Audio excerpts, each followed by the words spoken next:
Hello and welcome. I'm Ramesh Ramachandran and you're watching a special broadcast here on DD India.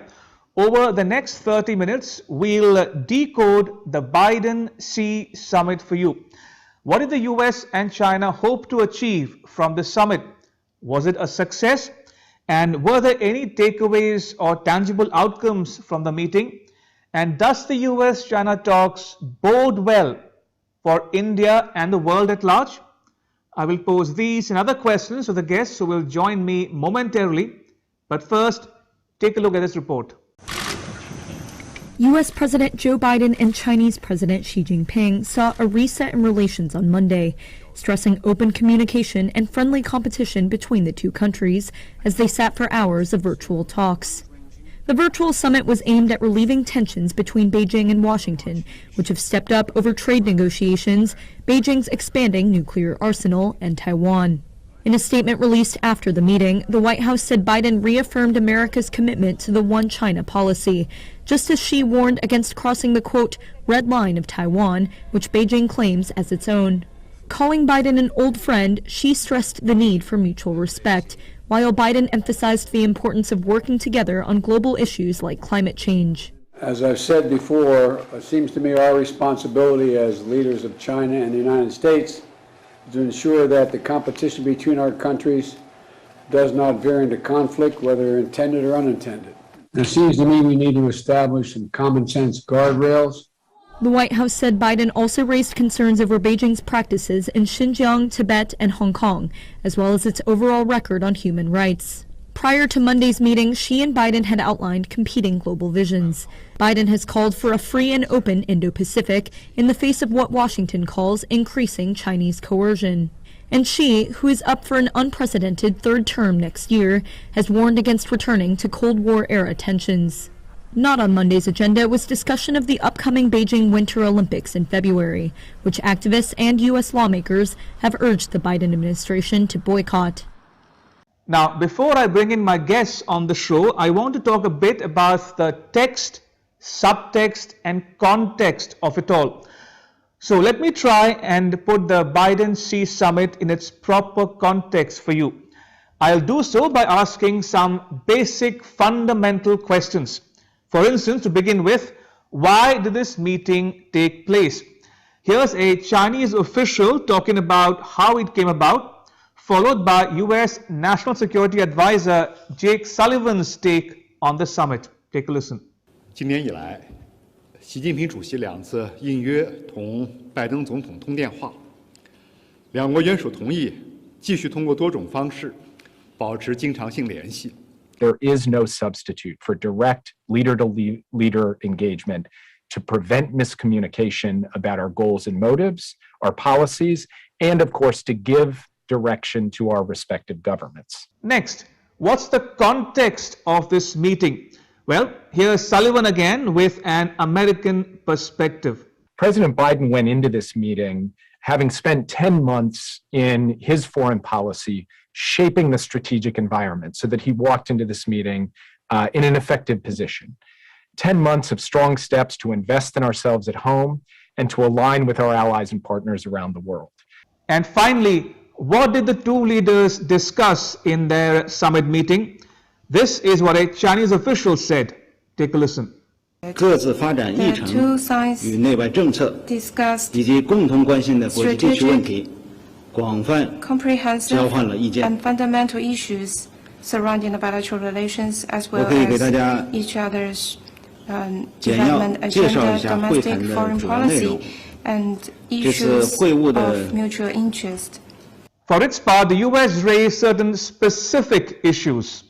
He raised American concerns about China's practices in Xinjiang, Tibet, and Hong Kong. He raised concerns about human rights more broadly. Taiwan was the proverbial elephant in the room. Just to give you a perspective, in terms of area, Taiwan is smaller than the southern Indian state of Kerala, and its population is less than the northern Indian state of Haryana.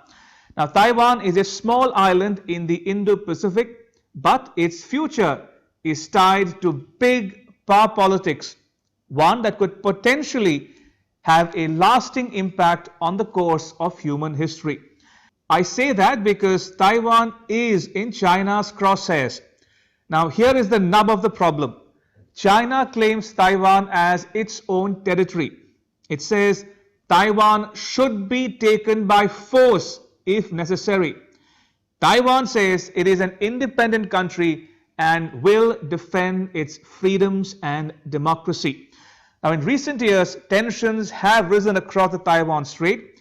It's a small body of water that separates Taiwan from continental Asia. Now, Jake Sullivan says Biden reiterated his concerns about Taiwan to Xi Jinping. The two leaders spent a good amount of time on the question of Taiwan. And President Biden underscored his commitment to the One China policy, which is guided by the Taiwan Relations Act, the 3 joint communiques, and the 6 assurances. He also reminded President Xi that he voted for the Taiwan Relations Act as a senator. And so he understands deeply, firsthand, that the act makes clear that any effort to shape Taiwan's future by other than peaceful means is of grave concern to the United States. Xi Jinping responded predictably. He literally threatened Biden against interfering with or intervening on the issue of Taiwan. The state-run Chinese media quoted Xi as saying, "We have patience and will strive for the prospect of peaceful reunification with utmost sincerity and efforts. That said, should the separatist forces for Taiwan independence provoke us, force our hands, or even cross the red line, we will be compelled to take resolute measures," unquote. Take a listen to what a Chinese official had to say on this issue. 台湾问题始终是中美关系中最重要、最敏感的问题，也是两国元首每次交往必谈的问题。习近平主席在此次会晤中明确指出，一个中国原则和中美3个联合公报是中美关系的政治基础，强调中国实现完全统一是全体中华儿女的共同愿望。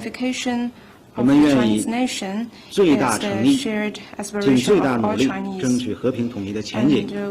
但是如果台独分裂势力挑衅、逼迫，甚至突破红线，我们将不得不采取断然措施。在这个关系中国主权和领土完整的问题上，中国没有妥协的空间。拜登总统在会晤中再次重申。Now, before the Biden-Xi summit, the two leaders had only spoken on the phone a couple of times, on 9th September and 10th February.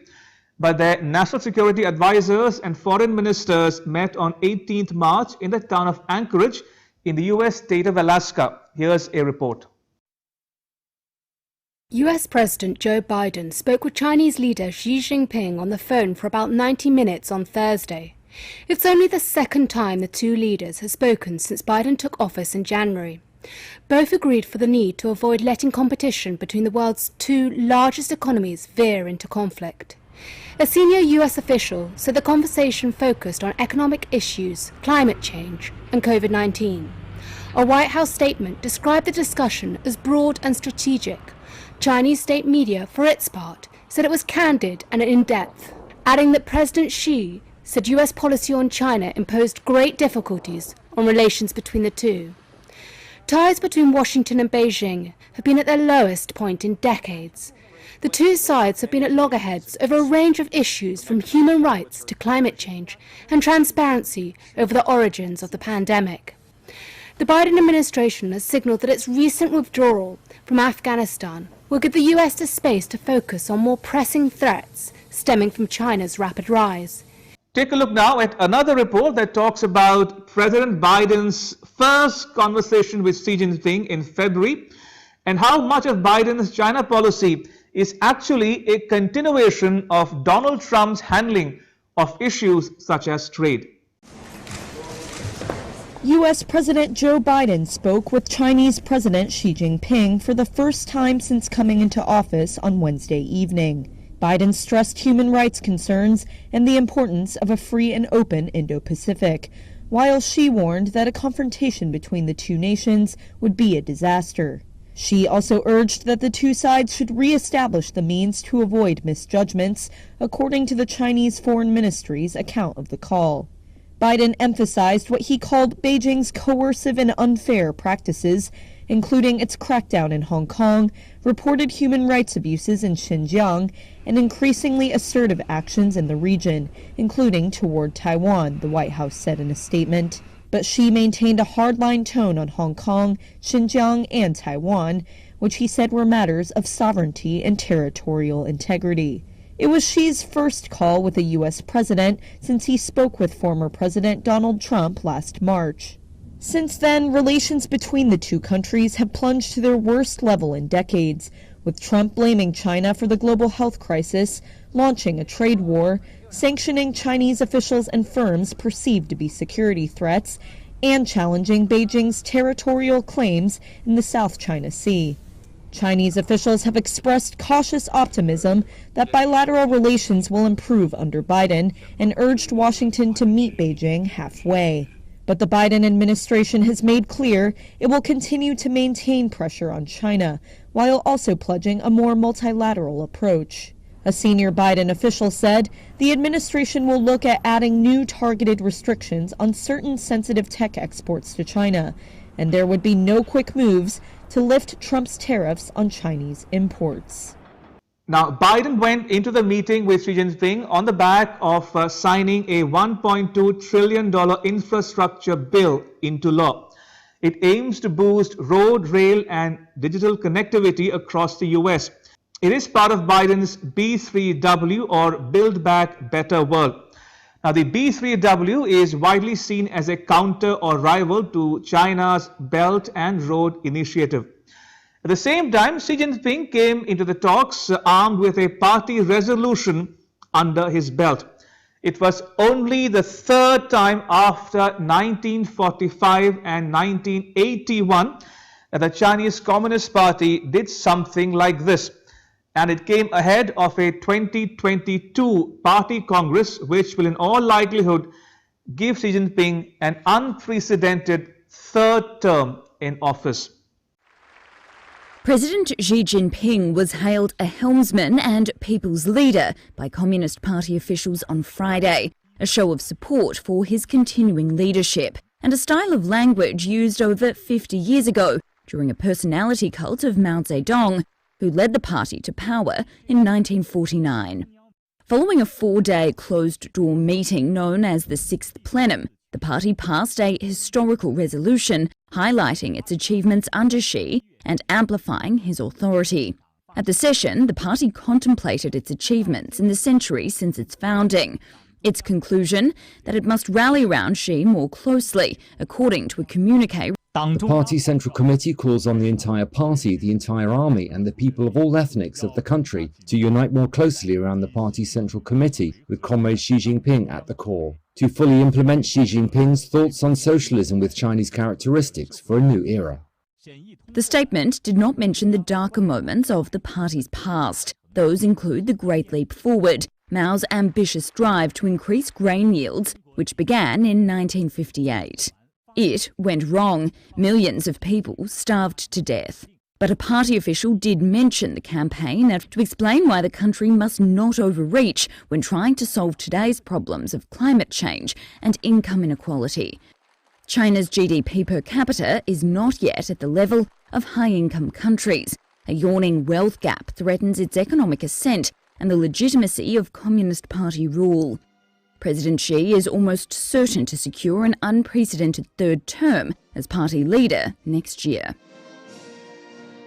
All right, time for a very short break here on this special broadcast. When we come back, I'll have our guests with me to talk about the optics and outcomes from the Biden-Xi summit. Keep watching DD India. Don't go anywhere.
your window to rising India.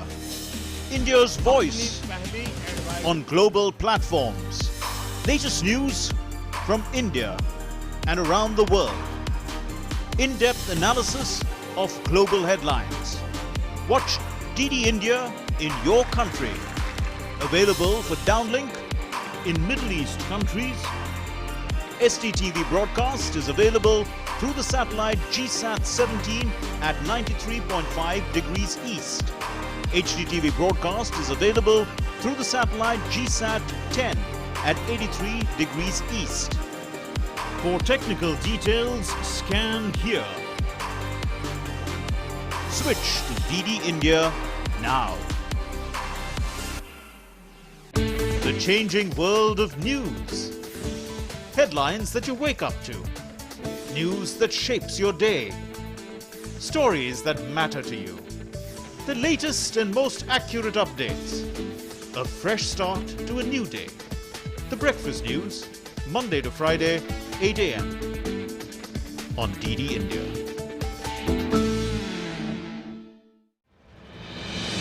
With the world's largest COVID vaccination drive, India is leading the way. As the vaccine reaches every corner of the nation, do not forget the mantra, Dawai bhi, kadai bhi. Let's continue our fight against COVID-19. Vaccination along with social distancing, sanitization and masks. Mask up, India! Put your mask on and cover your nose and be safe. Mask up, India.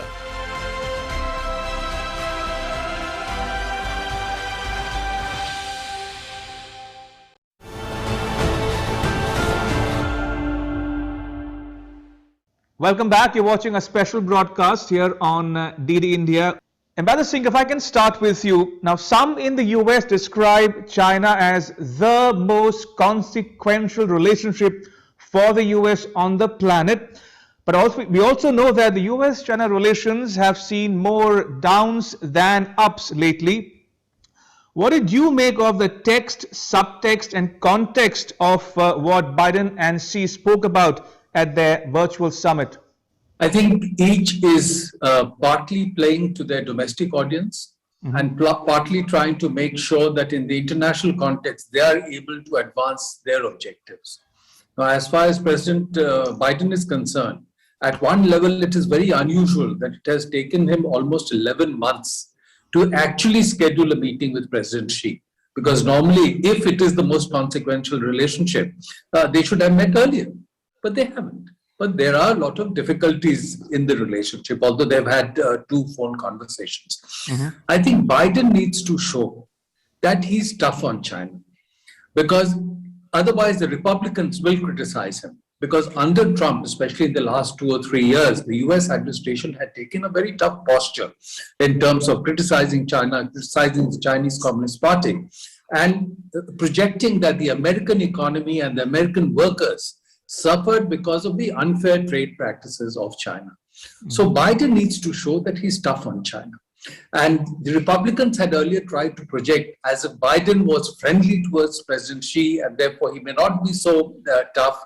And that's why when President Xi had earlier referred to him as an old friend, publicly Biden said, he's no friend of mine. It is just business, because he wants to avoid that. So we have to keep that dimension in mind. So given that, I think the US wants to signal that it wants to handle the relationship in a responsible way, not lead to unnecessary conflict, but not minimize the aspect of the competition. And I think in this public statement that was put out by the US and the public comments of President Biden, as well as the briefing that National Security Advisor Jake Sullivan did later through the Brookings Institution, clearly projected that the competition is there, it is intense, that will be sustained. They criticize China for its human rights practices in Xinjiang, in Tibet, in Hong Kong. They criticize China both in the meeting and later for its unfair trade practices, the impact on the US economy and US workers. But they have also tried to project that they're trying to work out some areas of cooperation. So they said there would be some cooperation on issues related to the global energy situation, the global economy, perhaps the health issues, climate change, and that they may explore now some kind of a discussion to deal with strategic risks, because there is a sense that China is building up its military. It has developed advanced capabilities, technological capabilities in the military dimension, and that it is also building up its nuclear capability. So I think from the US, the projection is that we are now trying to approach the relationship from a position of strength, that President Biden has used these 11 months to enhance American competitiveness and shape the entire international environment by building relationship with allies and friends so that the US is at an advantage. From the Chinese side, the projection is that China is an equal of the US, and that's how we see the messages coming from China. It's a global village, we must have cooperation, we must have win-win cooperation, Chinese core interests must be respected. So they want to project as if there is equality in the relationship, and they will approach it from that perspective and try to enhance or focus more on the cooperation aspect. So I think this will play out. It's a competition for influence. It's a competition for technological dominance. So although the meeting has taken place, I think the sharpness, the rhetoric may come down, but we should not expect that the underlying competition will vanish. Indeed. Let me now get a view in from Beijing. Anshuman, what did the Chinese media exactly report on the Biden-Xi summit? How did they cover it, and what was the tone and tenor of their reportage?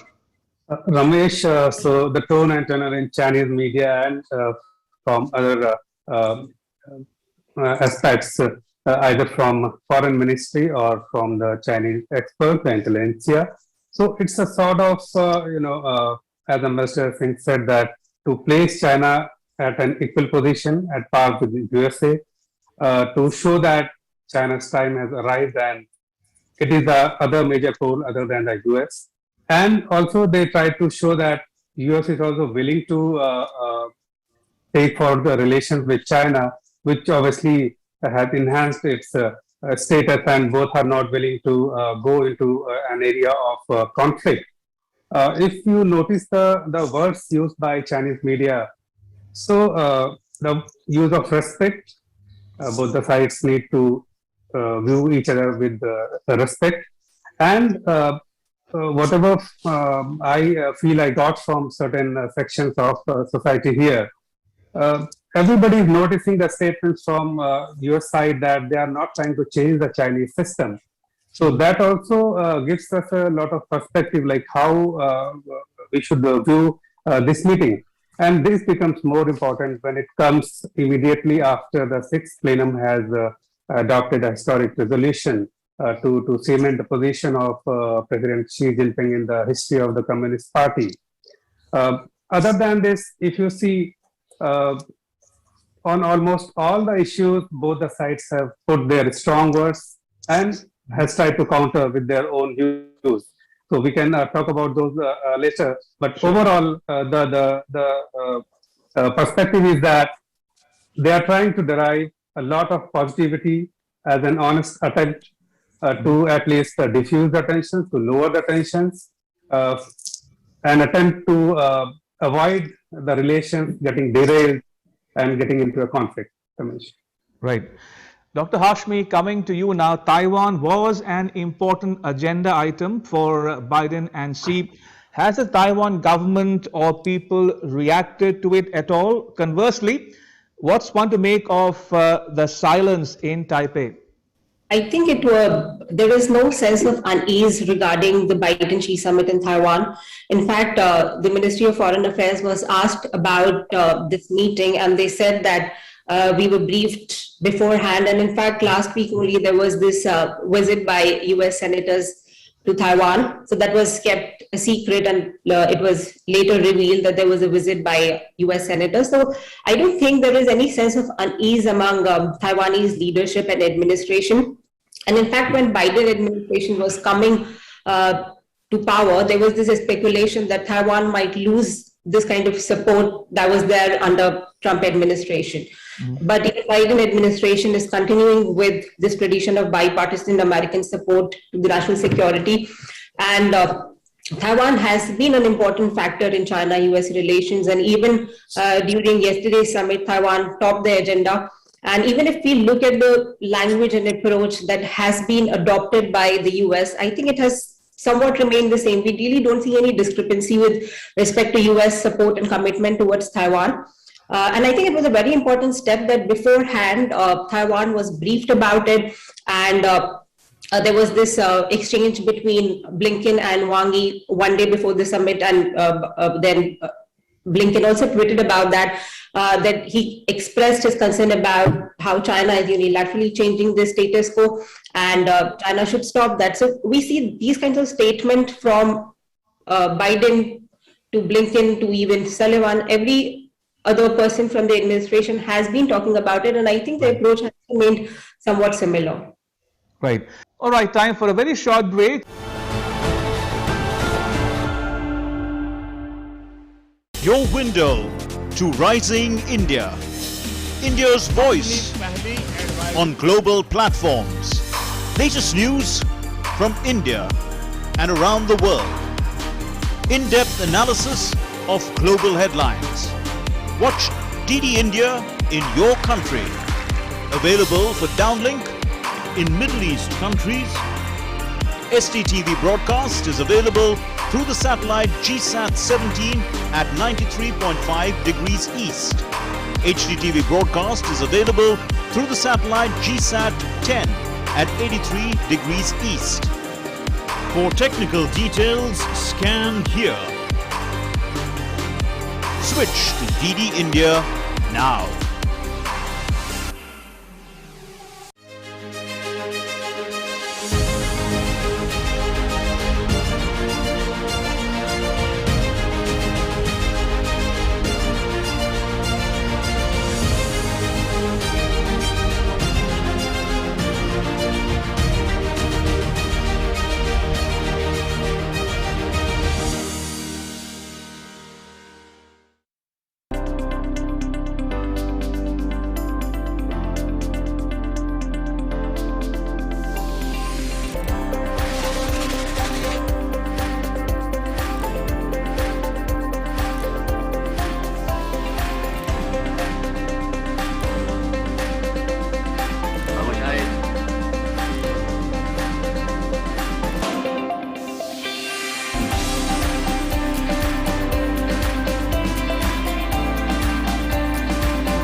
Welcome back. Ambassador Singh, some say that the Biden-Xi summit signals the start of managing the differences between the US and China, that the summit contained a message somewhere in it for countries around the world, including possibly India. How do you think India should be reading the Biden-Xi talks? Does it bode well for India? I ask you this because in 2009, when Obama visited China, there was talk of a G2 or a condominium of sorts between the US and China to manage global affairs, including South Asian affairs, and India predictably did not take kindly to it. So my question to you is this: can we call the Biden-Xi summit as rebooting of US-China ties, and how might it affect India? So I would say it is a marginal rebooting. It's not going back to 2009. And you're right that when President Obama has visited China in 2009, there was some talk among analysts whether a G2 was developing. And specifically in the joint statement that was issued after Obama's visit at that time, there was a reference that the two would work together also in South Asia. And that had caused some concern and anxiety in India. There had been very negative reactions from India. But you should note that since then, till now, in no US-Chinese statement, there has ever been a reference to working together in South Asia. And I think the American system has absorbed that India would not react positively to any such reference, especially if they are trying to build a new relationship with India. And the US-India relationship is really consolidating significantly and has done so step by step with every president. And there's really a bipartisan support for the India relationship in the US, whereas on the China relationship, while they manage the relationship, there's a bipartisan agreement that it has to be addressed in an adversarial manner.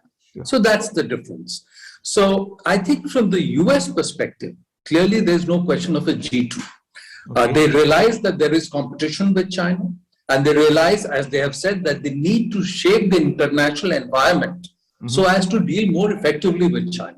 So that's why Biden is focusing more on the relationship with allies and partners. Biden has taken significant steps to build up the Quad as an area of cooperation. He's held a virtual summit. He's held an in-person summit. There is possible talk of another summit meeting in spring, perhaps being held in Japan.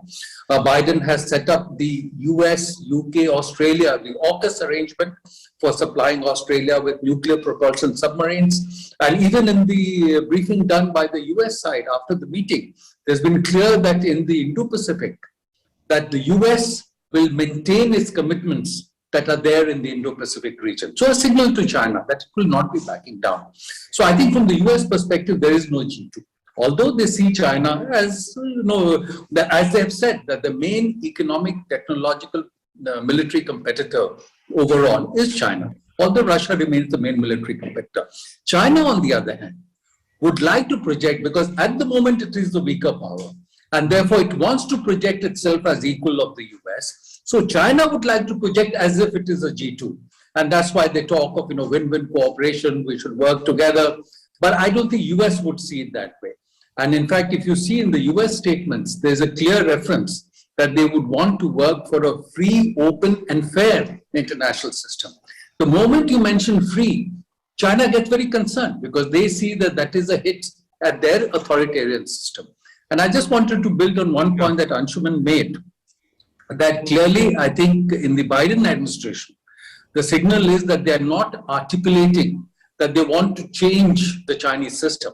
Whereas in the last couple of years of the Trump administration, there was significant criticism of the Chinese Communist Party, saying that all the flaws emerged from the communist system and that system must change, but had caused a lot of concern in China. So that language you're not seeing from the Biden administration.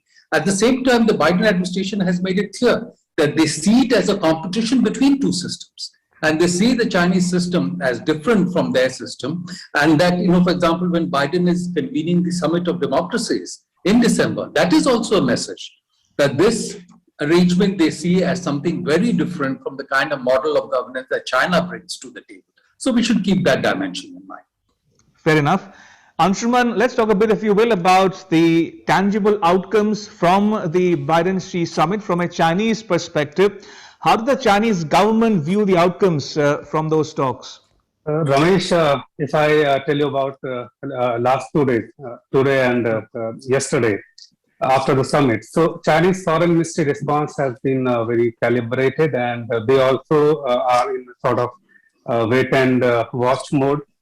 Apart from that, if I talk about some prominent Chinese think tanks who have some sort of say, including in the State Council of China. So basically, they are also not very much sure of any concrete outcome as of now. But certainly they expect that it will bring a lot of positivity, and given that both the sides are able to convert the consensus into decision and into its implementation. So it is yet to be seen. But definitely, if you see the language and the content, the topics which they have covered, almost every topic. For example, if we talk about Taiwan, if we talk about Indo-Pacific, if we talk about the trade issues, Biden has raised all the issues forcefully. And as Sana said about Taiwan, he has mentioned US's One China policy and its principal position to support the defense of Taiwan. In case of Indo-Pacific, it is he has openly supported free and open Indo-Pacific. Regarding trade practices, US has clearly said about unfair trade practices by China, and China has equally responded to them in equally strong words. So, of course, there remains a lot of differences, and there is little lack of meeting of minds on many issues. But certainly, they have tried to get some low-hanging fruits. For example, within 24 hours, they have announced that they will ease the journalist visas for both the countries, US and China. Obviously, it is yet to be seen. Like today, Chinese Foreign Ministry said that we are waiting for some concrete action from United States, and then we will reciprocate.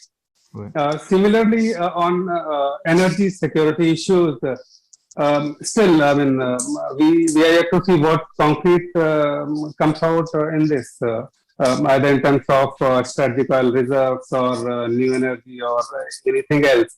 Mm-hmm. Other things, if I tell you about the media reports, which are also taken up today at the Foreign Ministry briefing, was regarding the talks on nuclear arsenal between both the countries, US and China, which China has been refusing.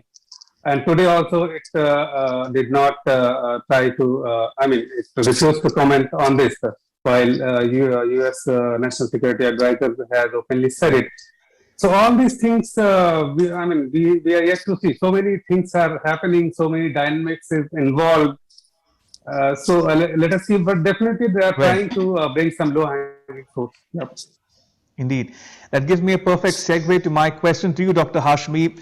A White House readout of the Biden-Xi talks reiterated Washington, D.C.'s One China policy. Now, some see it as a concession to China, others see it as articulation of Washington, D.C.'s long-standing policy on Taiwan. How do you look at it? I don't see any change in the US policy, and this is the stand that US and in fact India and a lot of other countries have taken when it comes to One China policy. So I don't think that there is any change to US commitment and US policy towards Taiwan. And as Ambassador mentioned, that Biden is actually standing up to China, even if they agreed to a summit, and actually that came from the US side, the proposal came from the US side. But, if you look at the readout, the very first sentence was about realizing the importance of managing tension and competition. And when we talk about tensions between the US and China, Taiwan is one of the major factors there. So I believe that it's actually very important that there is an open platform, there's a dialogue between the US and China. It's actually easier for Taiwan because China really isn't talking to Taiwan. Since 2016, we have seen that they have suspended the dialogue with the DPP, with Tsai Ing-wen, and calling Tsai Ing-wen and other leaders of Taiwan pro-independence and separatists and whatnot. So I think it's important that there is an open channel of negotiation with China, and US being an important partner for Taiwan. So I think this is how the Taiwan administration is viewing this summit, and I think this is this is why it is also important from the US perspective when we talk about Taiwan. All right, time for a very short break. Your window to rising India. India's voice on global platforms. Latest news from India and around the world. In-depth analysis of global headlines. Watch DD India in your country. Available for downlink in Middle East countries.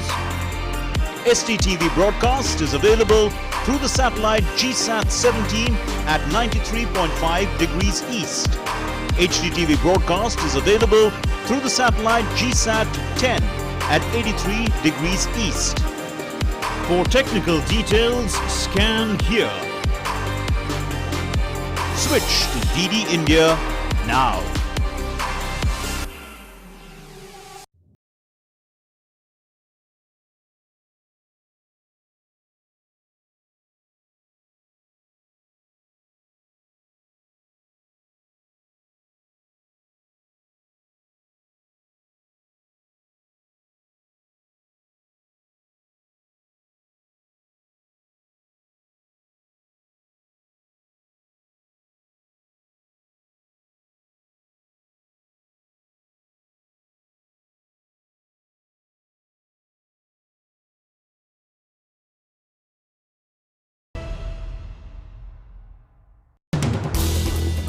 As the day unfolds and news and events take shape, we get you complete coverage of every news breaking in, tracking new developments as they happen.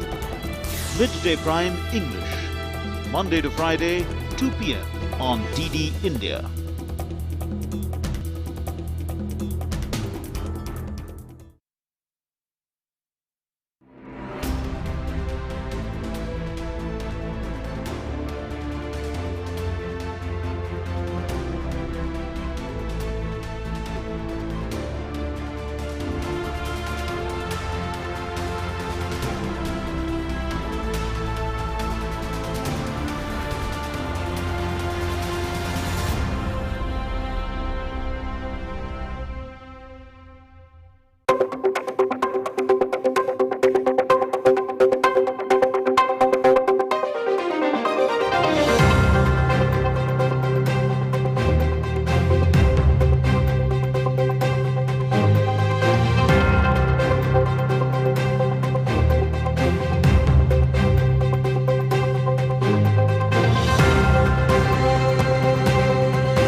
Your window to rising India.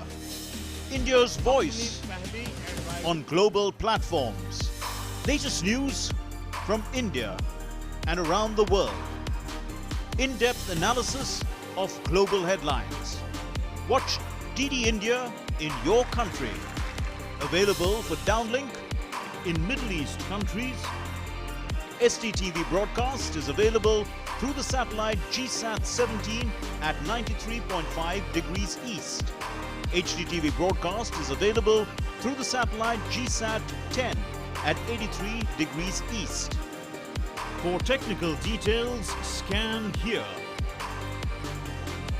Switch to DD India now.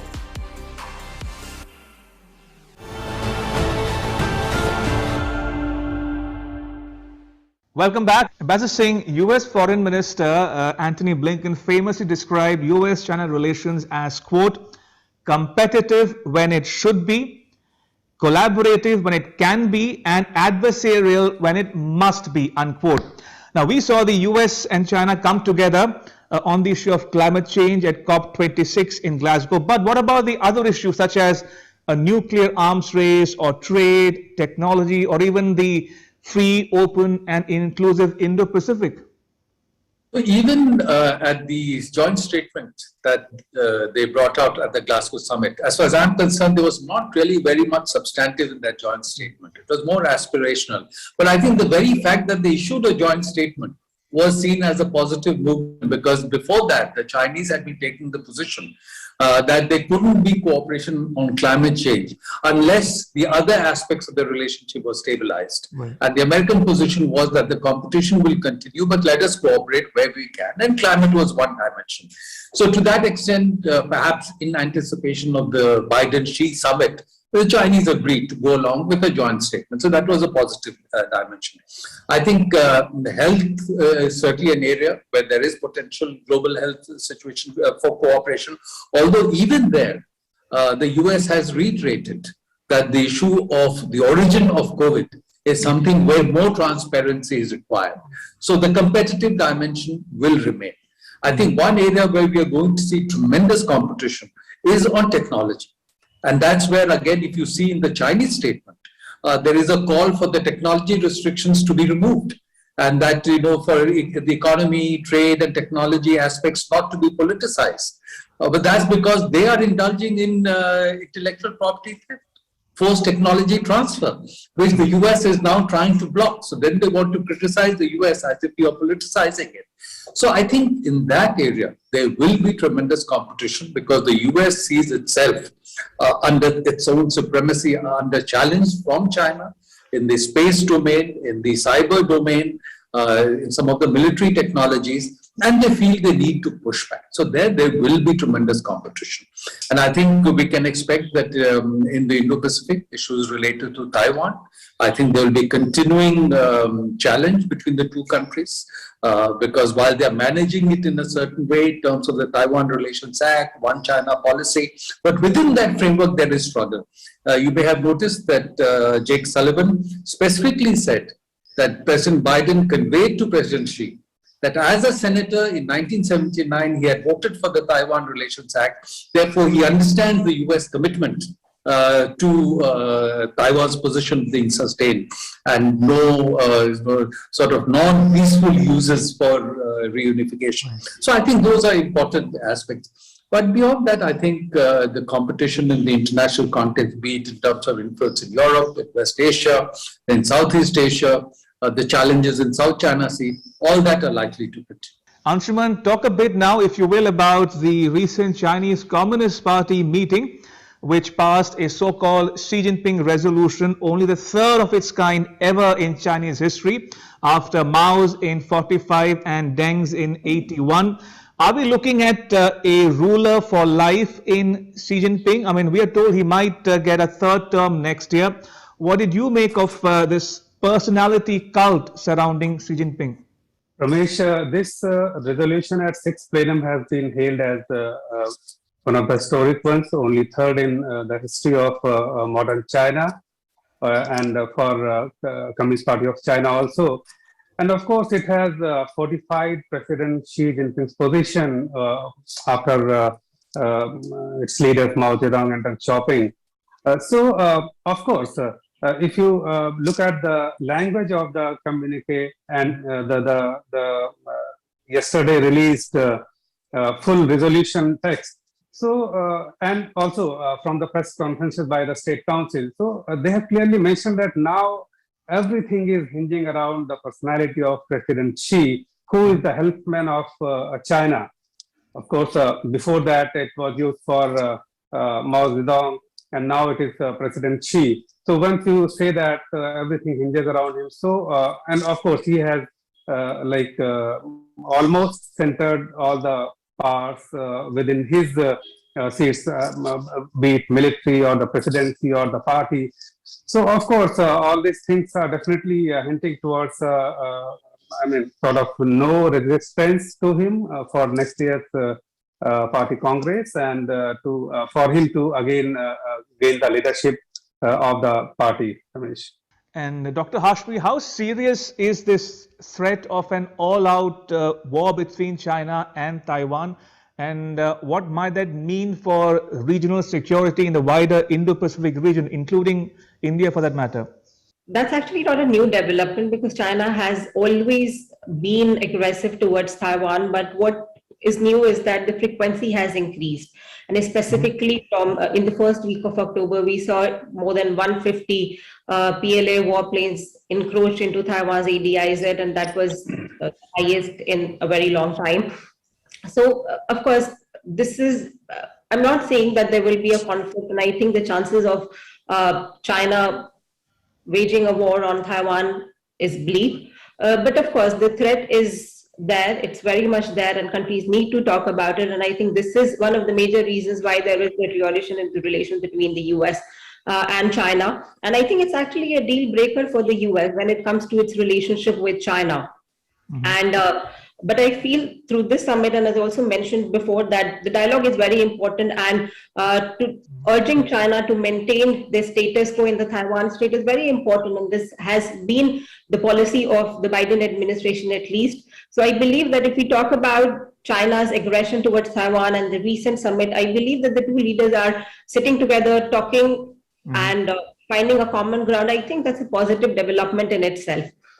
And US approach has been that it's also aligning, there is greater alignment with its partners and allies in the Asian region, and China's approach is not going to change. Taiwan is a core interest for China. So we know that this is not going to change, and this aggression is primarily to cater to the domestic audience. And China is trying to consolidate its claim on Taiwan, and China wants to normalize this narrative about how Taiwan is an inalienable part of China. But of course, it's not going to turn into a full-blown conflict. It wants to also test Taiwan's resolve and preparedness. But I believe that US is invested in its allies, that also includes Taiwan. And China is not going to mellow down its tone on Taiwan. So I believe that I don't really expect any breakthrough in the US-China relationship, but sitting and talking to each other is a positive development in itself. Right, on that note, may I thank all three of my guests, Ambassador Arun Singh, Dr. Hashmi, and Anshuman Mishra, for joining me on this special broadcast. Appreciate it. Thank you. Thank you, and thank you, Ramesh, for running a very substantive discussion. And with that, it's a wrap on this special broadcast. But news continues here on DD India. You can catch all the latest updates on our social media, mobile, and digital platforms. Thanks for watching. Bye-bye.